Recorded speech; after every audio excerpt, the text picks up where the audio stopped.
Selamat pagi. Selamat pagi Kak. Dan semangat kan? Semangat Kak, kita Kak. Nggak berasa kita sudah masuk minggu ketiga ya Kak? Maret, minggu ketiga, bulan ketiga. Minggu pertama. Ini belum disapa. Iya. Selamat pagi Kak Nelvin. Selamat pagi. Iya. Selamat pagi Kak Agung. Dan kakak-kakak yang lain yang membantu acara ini berjalan dengan lancar. Ya betul, kan? Kak. Iya. Sudah bulan Maret Kak. Iya, kita jadi masuk. Sudah setahun nih kita begini-beginian nih. Tapi tetap kita masih semangat untuk beribadah kepada Tuhan ya Kak ya, untuk mengenal Tuhan kita. Ya. Dan tetap berharap segera nih kita bisa ibadah tatap muka ya, lagi, ya kan? Kita bisa kumpul lagi, beribadah sama-sama. Betul. Kita mulai ya. Betul Kak. Kita yang pertama, kita mau katakan Dia mengerti, Dia Allah yang peduli. Apapun yang kita alami Tuhan tahu dan Tuhan sanggup menolong kita. Bagian kita adalah percaya akan setiap janjinya. Kita akan pujian ini. Dia mengerti.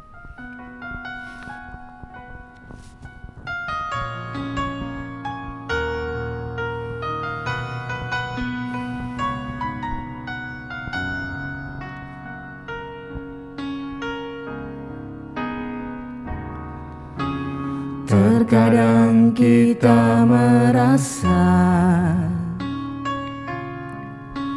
tak ada jalan terbuka, tak ada lagi waktu, terlambat sudah. Katakan Tuhan tidak pernah berdusta. Tuhan tak pernah berdusta. Dia selalu pegang janjinya. Bagi orang percaya, mujizat nyata. Dia mengerti, Dia peduli. Dia mengerti, Dia peduli persoalan yang sedang terjadi. Dia mengerti, Dia peduli persoalan yang kita alami. Namun satu yang Dia minta, agar kita percaya sampai mujizat menjadi nyata. Katakan sekali lagi, terkadang kita merasa tak ada jalan terbuka. Terkadang kita merasa tak ada jalan terbuka, tak ada lagi waktu, terlambat sudah.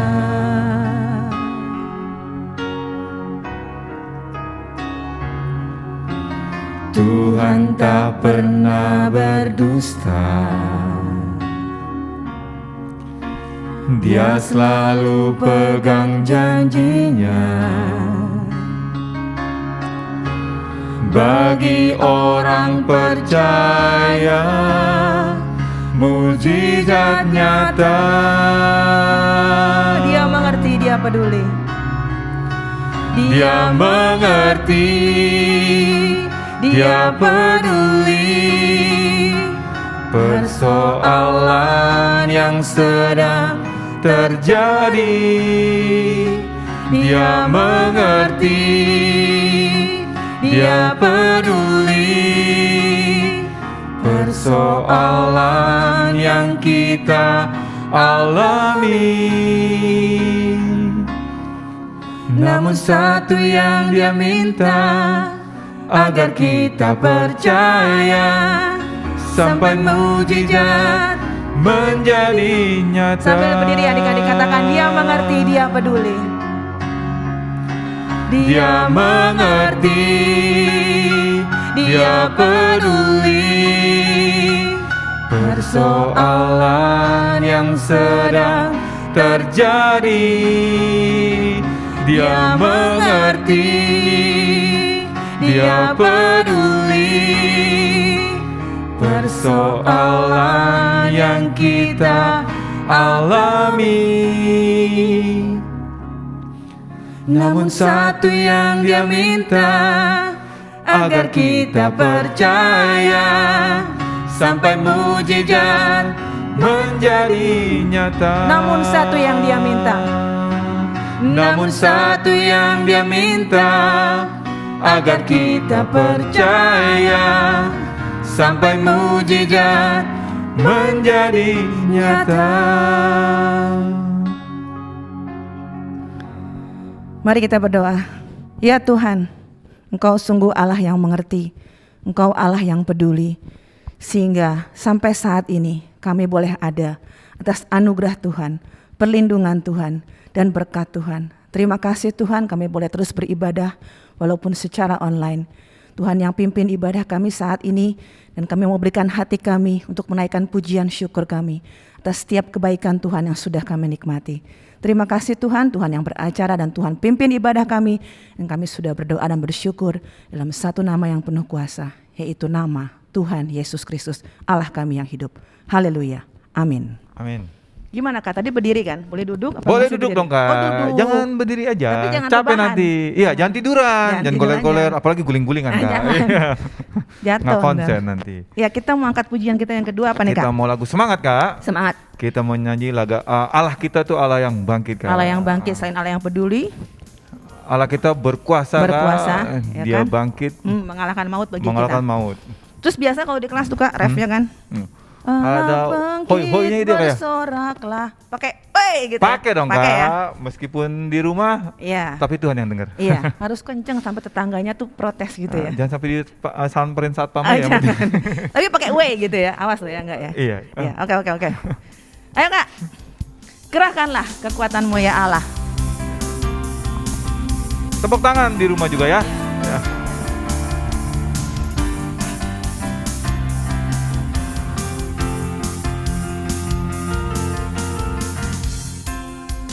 Kerahkanlah kekuatan-Mu ya Allah. Tunjukkanlah kuasa-Mu ya Tuhan. Tunjukkanlah kuasa-Mu ya Tuhan. Serahkanlah musuh-Mu, selamatkanlah umat-Mu. Allah dahsyat di tempat kudus-Nya. Katakan sekali lagi, kerahkanlah kekuatan-Mu ya Allah. Kerahkanlah kekuatan-Mu ya Allah.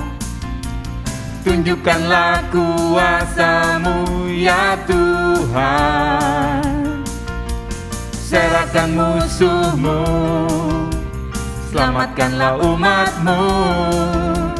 Allah dahsyat di tempat kudus-Nya. Allah bangkit, bersoraklah. Allah bangkit, bersoraklah. Mana soraknya? Hey, Allah bangkit, bernyanyilah. Musuh dikalahkan, umatnya dibebaskan. Allah dahsyat di tempat kudus-Nya. Sekali lagi, kerahkanlah kekuatan-Mu ya Allah. Kerahkanlah kekuatan-Mu ya Allah. Tunjukkanlah kuasa-Mu ya Tuhan. Serahkan musuh-Mu, selamatkanlah umat-Mu. Allah dahsyat di tempat kudus-Nya. Allah bangkit, bersoraklah. Allah bangkit, bersoraklah. Mana soraknya? Hey, Allah bangkit, bernyanyilah. Musuh dikalahkan, umatnya dibebaskan. Allah dahsyat di tempat kudus-Nya. Allah bangkit, bersoraklah. Allah bangkit, bersoraklah. Hey, Allah bangkit, bernyanyilah. Musuh dikalahkan, umat umatnya dibebaskan. Allah dahsyat di tempat kudusnya. Allah dahsyat di tempat kudusnya. Allah dahsyat di tempat kudusnya. Allah dahsyat di tempat kudusnya. Allah dahsyat di tempat kudusnya.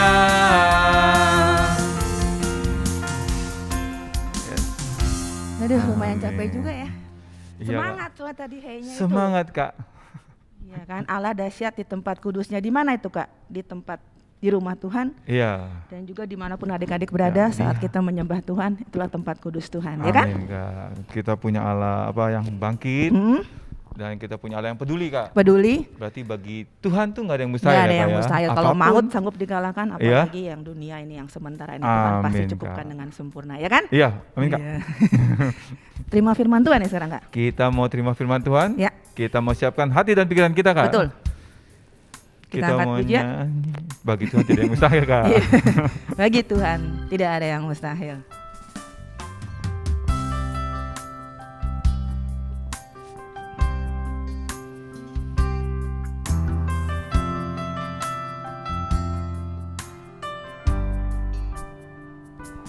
Ku yakin saat kau berfirman, ku menang saat kau bertindak. Hidupku hanya ditentukan oleh perkataanmu. Ku aman karena kau menjaga. Ku aman karena kau menjaga. Ku kuat karena kau menopang. Hidupku hanya ditentukan oleh kuasa-Mu. Bagi Tuhan tak ada yang mustahil. Bagi Tuhan tak ada yang mustahil. Bagi Tuhan tak ada yang tak mungkin. Mujizatnya disediakan bagiku. Ku diangkat dan dipulihkannya. Bagi Tuhan tidak ada yang mustahil. Bagi Tuhan tak ada yang mustahil. Bagi Tuhan tak ada yang tak mungkin. Mujizatnya disediakan bagiku. Ku diangkat dan dipulihkannya. Sambil berdiri adik-adik katakan bagi Tuhan tidak ada yang mustahil. Bagi Tuhan tak ada yang mustahil. Bagi Tuhan tak ada yang tak mungkin.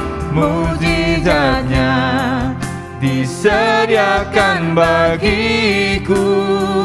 Ku diangkat dan dipulihkannya. Ku diangkat dan dipulihkannya. Ku diangkat dan dipulihkannya. Ku diangkat dan dipulihkannya. Ku diangkat dan dipulihkannya.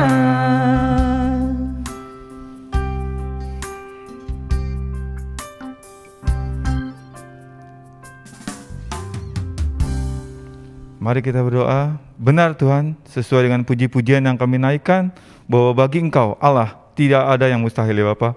Karena kami percaya kalau saat ini ya Bapak, di tengah masalah dunia ini ya Bapak, kami saat ini masih berkesempatan untuk menerima berkat-Mu ya Bapak. Untuk kami dapat beribadah kepada-Mu, itu adalah semuanya anugerah yang datang daripada-Mu ya Bapak.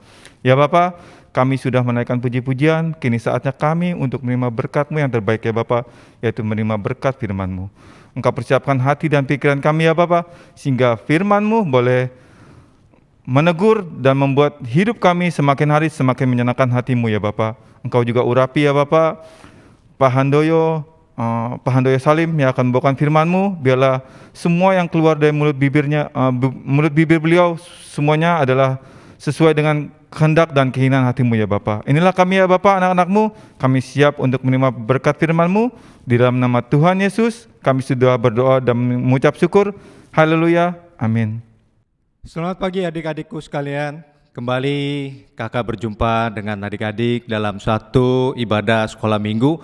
Senang sekali rasanya setelah terpisah 1 minggu kita bisa lagi kebaktian seperti ini. Meskipun hanya sebagai suatu acara online, tapi kakak percaya kekuatan daripada firman Tuhan tidak berkurang artinya. Nah, pada pagi hari ini kita akan bersama-sama belajar tentang 2 tokoh kakak beradik yang meskipun kakak beradik tetapi memiliki satu motivasi yang berbeda ketika mereka menerima Tuhan Yesus di rumahnya. Nah, tentu adik-adikku sekalian kenal sekali akan tokoh-tokoh ini, yaitu 2 kakak beradik, Marta dan Maria. Mari kita melihat terlebih dahulu apa yang dikatakan oleh firman Tuhan di dalam Lukas pasal 10 ayat 38. Lukas pasal 10 ayat 38. Ketika Yesus dan murid-muridnya dalam perjalanan, tibalah ia di sebuah kampung. Seorang perempuan yang bernama Marta menerima dia di rumahnya. Nah, kakak beradik Marta dan Maria ini sangat beruntung sekali. Mereka mendapat kunjungan daripada Tuhan Yesus. Tapi di dalam kunjungan tersebut, tentu ada 2 orang yang akan kita pelajari karakternya masing-masing. Yang satu tentunya bernama Marta dan adiknya yang bernama Maria. Nah, Marta ini yang menyambut Tuhan Yesus ketika datang ke rumahnya. Sesudah itu akan dikatakan di dalam Lukas pasal 10 ayat 40 dikatakan demikian. Sedang Marta sibuk sekali melayani. Maaf, kakak ulangi. Sedang Marta sibuk sekali melayani dia mendekati Yesus dan berkata, Tuhan, tidakkah engkau peduli bahwa saudaraku membiarkan aku melayani seorang diri? Suruhlah dia membantu aku. Nah, jadi ceritanya begini adik-adikku sekalian. Ketika Marta dan Maria menyambut Tuhan Yesus di rumahnya, Marta ini melakukan pekerjaan-pekerjaan fisik, yaitu sibuk melayani Tuhan. Ketika mereka menerima tamu, khususnya tamu istimewa seperti Tuhan Yesus ini, Marta mulai menyiapkan apa? Mungkin makanan. Marta mungkin menata meja, atau mungkin juga Marta membawa kursi untuk Tuhan Yesus duduk. Pokoknya Marta itu sibuk untuk pekerjaan-pekerjaan fisik, sehingga dia tidak memperhatikan hal yang penting sesungguhnya, maksud daripada kedatangan Tuhan Yesus ke rumah mereka. Nah, memang di dalam kehidupan kita sehari-hari ini banyak sekali adik-adikku sekalian yang datang ke gereja, datang mencari Tuhan Yesus dengan berbagai motivasi. Sesungguhnya motivasi yang benar di dalam hidup kita itu untuk adik-adikku sekalian, juga untuk kakak di dalam ibadah umum, yaitu mencari Tuhan dan bukan melakukan pelayanan-pelayanan yang lain. Bukan kakak katakan bahwa pelayanan yang lain itu tidak penting. Pelayanan lain itu penting, tetapi yang terutama kita mengambil satu bagian yang terpenting, yaitu mendengarkan apa yang Tuhan bicarakan buat kita semua. Nah, sehingga ketika Marta itu sibuk melayani di sini, kemudian ngambil kursi untuk Tuhan Yesus duduk, kemudian kembali mungkin ke dapur untuk bisa mengambil sesuatu buat Tuhan Yesus. Mungkin itu makanan, mungkin itu minuman, dan ada lagi penganan-penganan yang lain yang mungkin ketika Yesus datang belum siap. Sehingga Marta ini sibuk sekali. Kalau dikatakan di dalam bahasanya, yaitu Marta itu rush artinya sibuk ke sana, sibuk ke sini, sibuk terus ke depan ketemu Tuhan Yesus. Ayo cobain Tuhan Yesus, makanan ini aku buat sendiri, aku telah sibuk kembali di dapur dan harus lagi kembali melayani. Sehingga Marta merasa dirinya itu sibuk sendirian. Dia merasa terganggu kalau saudaranya yang notabene adiknya ini Maria hanya duduk diam di depan kita. di depan kaki Tuhan Yesus. Sehingga Marta ini Marta ini coba bicara dengan Tuhan Yesus. Seperti ayat 40. Dia mendekati Yesus dan berkata, "Tuhan, tidakkah Engkau peduli bahwa saudaraku membiarkan aku melayani Engkau seorang diri?" Dia melihat kok Tuhan Yesus diam, seolah-olah Marta ini sudah melakukan banyak hal, tetapi Tuhan Yesus nggak memandangnya. Memang betul nanti kita dengar firman Tuhan, apa yang dikatakan Tuhan kepada Marta. Ya, nah kakak mau ketika kita ini adik-adikku sekalian datang beribadah, nanti kita bisa tatap muka di ruangan umum ini. Kakak mau adik-adikku sekalian membawa satu motivasi yang benar ketika kita datang beribadah kepada Tuhan. Kakak tahu ketika kita ketemu di dalam satu ruangan ibadah sekolah minggu, kita senang sekali bisa ketemu teman, kita bisa ngobrol ini dan itu. Bahkan ketika firman sudah disampaikan, kalian juga masih sibuk ngobrol di sana. Nah itu kadang-kadang membuat kakak sekolah minggu agak sedikit kecewa kalau adik-adikku sekalian seperti itu. Nah melalui peristiwa Marta dan Maria, dan melalui apa yang dikatakan oleh Tuhan Yesus kepada Maria, nanti kita akan belajar bahwa sesungguhnya yang terpenting motivasi kita ketika datang mencari Tuhan adalah betul-betul berjumpa dengan Tuhan. Karena dalam setiap perjumpaan adik-adik dengan Tuhan Yesus pasti ada satu perintah atau ada satu kesan di mana Tuhan Yesus ingin menyampaikan pesannya buat adik-adikku sekalian. Nah kita lihat selanjutnya ya. Di dalam Matius pasal 6 ayat 1 firman Tuhan berkata demikian. "Ingatlah, jangan kamu melakukan kewajiban agamamu di hadapan orang supaya dilihat mereka. Karena jika demikian, kamu tidak beroleh upah dari Bapakmu yang di surga." Nah, ya, kalau kita melakukan ini ibadah, kita seolah-olah minta orang tua kita lihat, ini betapa aku ini setia, rajin beribadah kepada Tuhan. Nanti aku minta hadiahnya ya Pak atau Ma. Nanti setelah naik kelas aku minta hadiahnya ya. Nah itu adalah satu motivasi seperti itu kurang lebih. Nah kita melihat bahwa pelajarannya, bahwa jangan melakukan sesuatu perbuatan yang untuk Tuhan, itu supaya dilihat oleh orang. Juga dilihat oleh teman-temanmu. Wah teman aku nih si A nih gak pernah absen. Selalu rajin, datang tidak pernah terlambat, pakaiannya rapi, selalu membawa Alkitab. Nah itu tampilan-tampilan fisik. Kakak katakan membawa Alkitab bukan tidak penting. Itu penting. Tetapi yang terlebih penting adalah ketika firman itu disampaikan, adik-adikku sekalian memberi perhatian yang khusus. Ya tidak bicara dengan teman kiri kanan ataupun juga membuka handphone kecuali membuka Alkitab.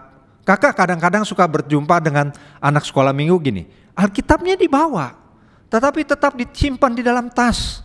Dan ketika kakak tanya, "Kamu gak bawa Alkitab?" "Bawa Kak, tapi disimpan di dalam." Baru dikeluarin, baru dibuka. "Tadi apa Kak ayatnya?" Nah kakak pendamping kakak sekolah minggu yang menyampaikan firman harus juga ikut menyimak firman Tuhan yang mau disampaikan sehingga bisa menolong adik-adikku sekalian yang belum membuka firman Alkitabnya. Nah hal-hal seperti ini kita kesampingkan ketika kita berhadapan langsung dengan Allah. Nah yang kedua yaitu kakak mau adik-adikku sekalian jangan melakukan tugas pelayanan apapun juga dengan terpaksa. Kalau melakukan tugas-tugas pelayanan dengan terpaksa, misalnya adik-adikku sekalian melakukan tugas pembacaan ayat firman Tuhan, atau juga adik-adikku sekalian yang bertugas mengedarkan kantong kolekte. Ada yang jutek mengedarkan kantong kolekte, seolah-olah ini terpaksa pekerjaannya. Aku sebenarnya gak mau nih, ini karena kakak sekolah minggu menjadwalkan aku tugas kolekte, tugas baca ayat, aku lakukan juga deh. Nah hal-hal itu tidak mendatangkan upah buat adik-adikku sekalian. Jadi yang pesan yang kedua adalah jangan melakukan tugas apapun di gereja pelayanan seringan apapun dengan terpaksa. Karena kita lihat Marta ini seolah-olah terpaksa. Gua terpaksa nih, Tuhan Yesus datang ke rumah, gua harus menyiapkan ini, harus menyiapkan itu. Sehingga ketika dia melihat saudaranya hanya duduk diam di bawah kaki Tuhan Yesus, dia ngedumel. Nah, kita lihat ya, ayatnya di dalam Lukas pasal 10 ayat 39. Lukas pasal 10 ayat 39. Perempuan itu mempunyai seorang saudara yang bernama Maria. Maria ini duduk dekat kaki Tuhan dan terus, perhatikan kata terus mendengarkan perkataannya. Nah, ya, kita melihat sejak Tuhan Yesus datang, sejak Tuhan Yesus itu bicara di dalam rumah mereka, Marta itu dengerin, Marta itu menyimak, sehingga tidak ada satu kata pun yang terlewatkan oleh Maria. Dia nggak peduli ketika kakaknya itu Marta sibuk di dapur, sibuk di ruang tamu, sibuk melayani Tuhan, atau sibuk bersih-bersih dulu supaya Tuhan tempat duduknya bersih. Nah, kalau sekarang ini tempat duduknya harus didesinfektan, terlebih repot lagi. Tetapi Maria itu mengambil bagian yang terpenting dengan berdiam di bawah kaki Tuhan. Nah, perintah Tuhan itu sangat jelas buat kita semua, bahwa kita menyimak firman Tuhan dengan baik sehingga kita mendapatkan manfaatnya. Nah, Tuhan itu mendidik sekaligus juga mengoreksi kita. Dia mendidik Maria untuk mendengarkan firman Tuhan, dan firman Tuhan ini nanti akan membawa suatu manfaat di dalam hidupnya. Dan dia juga, atau Tuhan Yesus ini mengoreksi kesibukan Marta yang sibuk melayani Tuhan, sehingga tidak mengambil bagian yang terindah, yaitu mendengarkan firman Tuhan. Di dalam Lukas pasal 40 ayat 41 dan 42 firman Tuhan berkata demikian. Ayat 41. Tetapi Tuhan menjawabnya ketika tadi ayat 40 bahwa Marta mendorong Tuhan Yesus untuk negur saudaranya, maka jawab Tuhan Yesus demikian. Tetapi Tuhan menjawabnya, Marta, Marta, engkau khawatir dan menyusahkan diri dengan banyak perkara. Nah, ayat 42 Tuhan Yesus katakan, tetapi hanya satu saja yang perlu. Maria telah memilih bagian yang terbaik yang tidak akan diambil daripadanya. Ya, ayat 41 mengatakan, aduh Marta, lu udah repot banget. Gak perlu sebenarnya ini, gue bukan, Tuhan Yesus kalau mau ngomong bahasa Betawinya bilang, aku ini bukan datang untuk makan dan minum, tapi aku ini datang khusus untuk kamu dan saudaramu. Aku ingin menyampaikan sesuatu yang memiliki nilai kekekalan, ya. Tetapi hanya satu saja yang perlu. Perhatikan, Tuhan Yesus mengoreksi Marta. Satu saja yang perlu. Maria telah memilih bagian yang terbaik yang tidak akan diambil daripadanya. Kenapa Tuhan Yesus mengatakan Maria telah memilih bagian yang terbaik yang tidak akan pernah diambilnya? Karena firman Tuhan ketika kita terima di dalam hidup kita, membawa satu perubahan di dalam hidup kita. Itu adalah hal yang tidak bisa diambil oleh orang lain. Sedangkan kesibukan Marta itu bisa dilakukan oleh pelayan, bukan oleh anggota keluarga. Maksud Tuhan demikian dalamnya buat Marta, mengoreksi Marta, supaya pada kesempatan lain, Marta, kamu gak usah sibuk seperti ini. Kamu lihat tuh saudaramu, adikmu, Maria itu, dia sudah mengambil satu bagian yang terpenting yang tidak akan bisa diambil oleh orang lain. Nah, pelajaran pada minggu ini, kakak mau adik-adikku sekalian ketika datang beribadah kepada Tuhan atau beribadah secara online, jangan lagi disibukkan dengan hal-hal lain. Singkirkan itu gadgetnya, singkirkan itu gamenya. Dulu kakak ingat ketika kita bisa ibadah jumpa muka dengan muka, kakak selalu beri waktu 3 menit supaya semua gadget disimpan, karena kita mau fokus atau kita mau konsentrasi terhadap firman Tuhan. Nah, pelajaran bagi kita pada pagi hari ini, jangan terpaksa di dalam melayani. Dan juga Tuhan itu selalu ingin mendidik kita, selalu ingin mengoreksi kita. Dan juga jangan melakukan perbuatan-perbuatan di dalam gereja melayani Tuhan supaya dilihat oleh orang lain. Karena kalau sudah dilihat orang lain sudah memujimu, wah orang yang hebat, orang yang rajin, kamu sebetulnya sudah mendapatkan upahnya saat sekarang. Yang kita nantikan adalah kita nantikan upah yang datang daripada Tuhan. Nah, kiranya firman Tuhan pada pagi hari ini kembali boleh mengingatkan adik-adikku sekalian betapa pentingnya kita mengambil satu bagian yang tidak bisa diambil oleh orang lain, yaitu mendengarkan firman Tuhan dengan teliti dan berfokus kepada Tuhan. Tuhan Yesus memberkati, kita bersama-sama tundukkan kepala dan kita akan berdoa. Tuhan Allah Bapa kami di dalam surga, kami bersyukur kami telah mendengarkan firman-Mu. Ajar kami Tuhan melakukan segala perkara hanya untuk kemuliaan nama Tuhan. Bukan untuk dilihat orang, bukan dengan terpaksa, tetapi semata-mata untuk kemuliaan nama-Mu ya Bapa. Tuhan yang memberkati adik-adik di tempat ini, adik-adik yang melihat, menyaksikan tayangan ini secara online, khususnya iman mereka boleh semakin hari semakin bertumbuh. Berkati juga tugas studi mereka masing-masing selalu berhasil adanya untuk kemuliaan nama Bapa. Terima kasih ya Bapa. Bapa, terima kasih. Bapa, terima kasih. Bapa, terima kasih. Bapa di dalam surga, kami berterima kasih.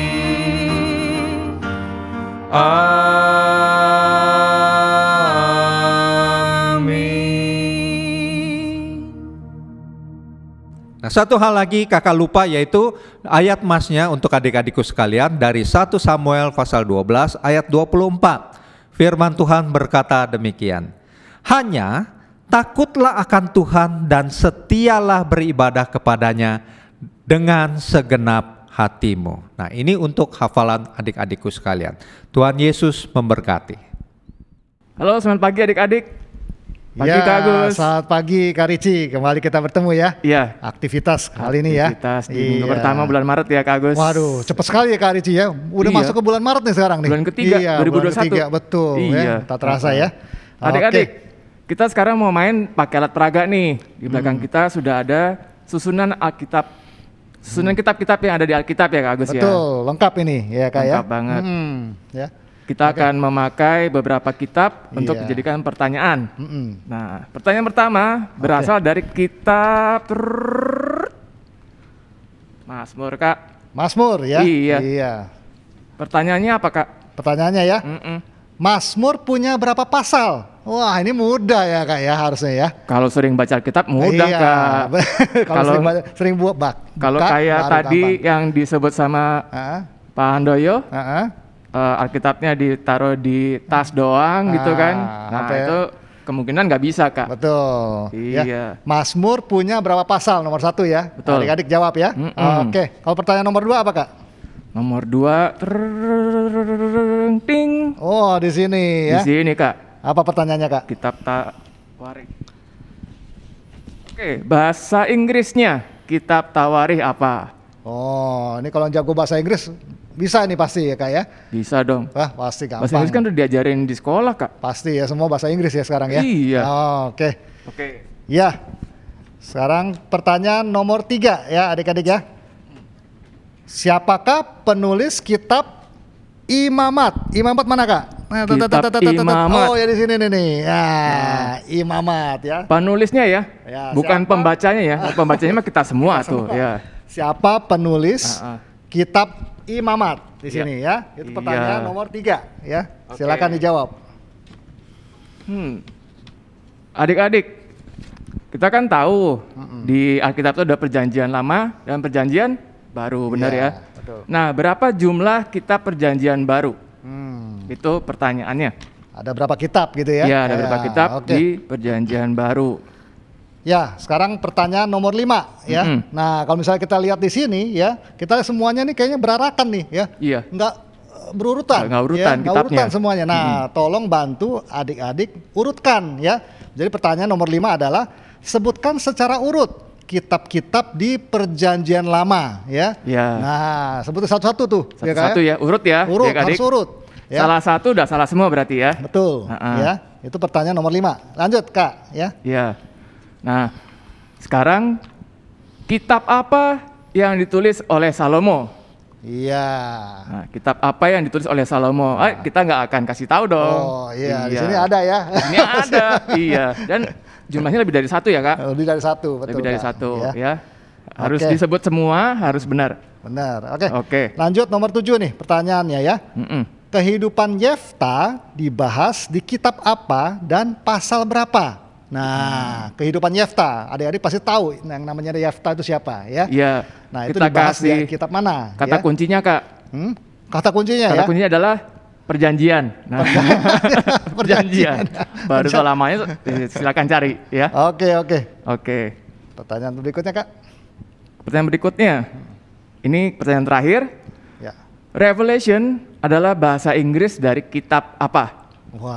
Nah, Revelation Revelation, ya. adalah Titik-titik lah kitab apa ya titik-titik, gitu ya? iya, kitab apa. Oke. ya Kita ada total 8 pertanyaan 8 ya. pertanyaan. Pertanyaannya sih gampang, jawabannya susah kali ya. Harusnya ya. Gitu ya. Ya, Ya. dan adik-adik kita tunggu 5 menang ya. Yang paling cepat, yang pertama yang paling cepat, yang kedua yang jawabannya benar semua. Ya. Benar semua dalam arti kayak tadi sebutin perjanjian lama, itu urutannya harus benar semua. Kalau satu salah berarti ya satu soal itu salah semua. Betul. Gitu ya. Iya. Nah, nanti kirim pertanyaannya, jawabannya ke description box yang ada di channel YouTube-nya. Ada di channel YouTube-nya. Ya. Oke, kita tunggu adik-adik. Ya. Semangat Semangat terus ya Kak mengerjakan, ya. Iya ya. Tuhan Oke, memberkati. Tuhan berkati. Sampai jumpa.